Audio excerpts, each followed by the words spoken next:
I have an opinion, but I think it's kind of underrated. People who make great games become great developers. Well, I want to put that theory to the test. I will put together all my game developing knowledge to remake some of my favorite games that has inspired me to walk this road of game dev, and hopefully, I'll be better than I was. So you're probably wondering, what game am I gonna make? This is Undertale, a game mainly made and composed by Toby Fox.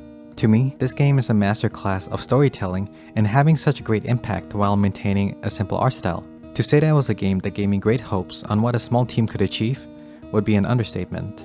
There were a lot of games that I had more fun playing, but I really wanted this to be my first game that I put on YouTube. So I really hope you guys enjoy. For this game, I wanted to recreate the fight with Asgore, and I wanted to first make it in 3D, and I also wanted to make it in a way that encouraged experimentation. This is what Frisk looks like in a game. Even with a few pixels, you can see there are a lot of defining features. And the truth is, in all the battles, you can only see the heart, which represents the soul. It was a really good decision on their part, but I thought it would be really cool to switch things up and make a character instead. So I ended up modeling and texturing them, and gave a running and idling animation as well. I was pretty happy with how they turned out, so I made a third-person controller out of it. At this point, I wanted to make the environment.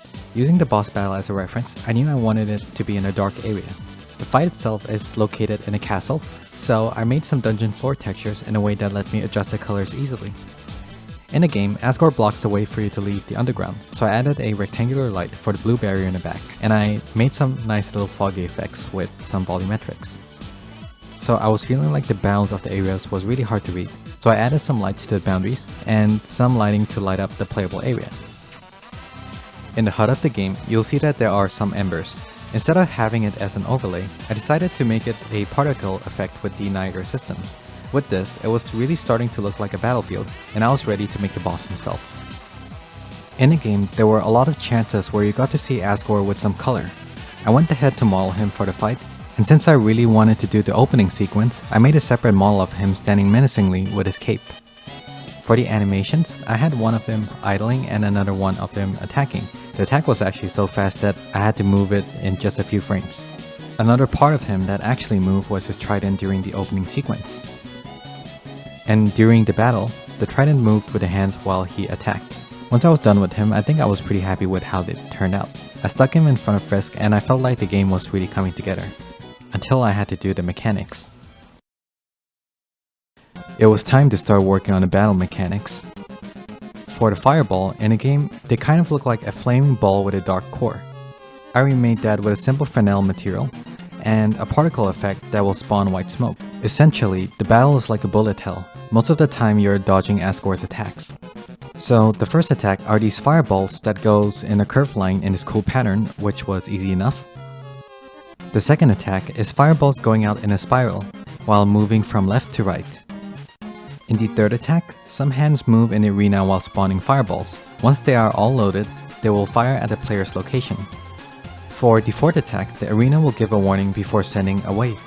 You also have some stray fireballs coming through the middle.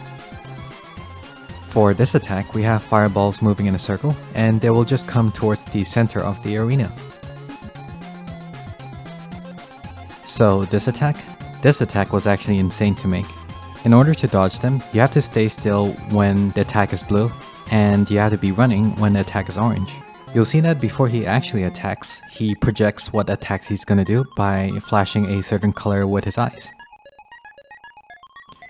For the weapon trail, I actually dusted off a sprite and tried to make it myself. It was pretty bad, but more or less it would serve its purpose. This is the animation for the eyes, and the reason why I had it white was so that I could tint it orange or blue in the game engine. So this is what it looks like at the end. It was the hardest attack, but I managed to get it working. When I was working on a game, the biggest challenge was trying to match the perspective of Undertale to a 3D game. Ideally, you want it to be top-down so that the player can see the projectiles easily, but that didn't make for a very cinematic look. It was pretty risky, but I went for a more dynamic camera setup. With some blueprints, I managed to get the camera to work with the battle. When it's your turn, the camera will pan over to Frisk. When you are attacking, the camera will go over to Asgore, and when Asgore is attacking, you would have a top-down perspective. And in the end, I was so happy with how they turned out, because I also spent a really long time working on the characters, and now with these setups, I get to showcase them a lot better. By now, you probably already know that I've worked on the UI as well. It was pretty fun to do, and I made all the menu and attack animations in Sprite. Surprisingly, it held up pretty well in a 3D environment. I also got the attacking option to be fully functional with proper health bars and the damage numbers popping at the right time. The closer your bar is to the middle, the more damage you will do, just like in the game. So yeah, the game is more or less done, and I did make an opening sequence, but I'll just show it in the gameplay. Thanks for watching up to this point. And without further ado, here is the game.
Thank you for watching.